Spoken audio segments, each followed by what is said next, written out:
Hello বন্ধুরা, শুভ দুপুর। ডাক্তারখানা গিয়েছিলাম, হাঁপিয়ে গেছি গো। আমার মেয়ে আমার দিকে চোখ পাকিয়ে তাকিয়েছে, যেহেতু ক্যামেরা ধরতে হয় তো।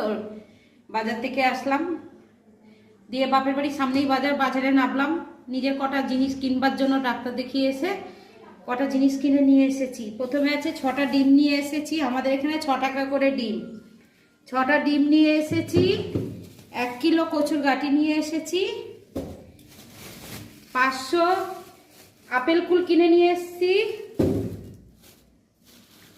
এনেছি পেয়ারা মাখা, ধনেপাতা, সব সর্ষে, যা জানো তো পেয়ারা মাখা এখন বিক্রি হয়। পেয়ারা মাখা আছে, কাঁচা লঙ্কা 100। আর এটা হচ্ছে আমার খরগোশ, মানে আমার গরুর খাবার। আজকে ডাক্তার দেখাতে গিয়ে এই কটা বাজার করে নিয়ে এসেছি, তোমাদের সাথে শেয়ার করলাম। রাখছি, চলো।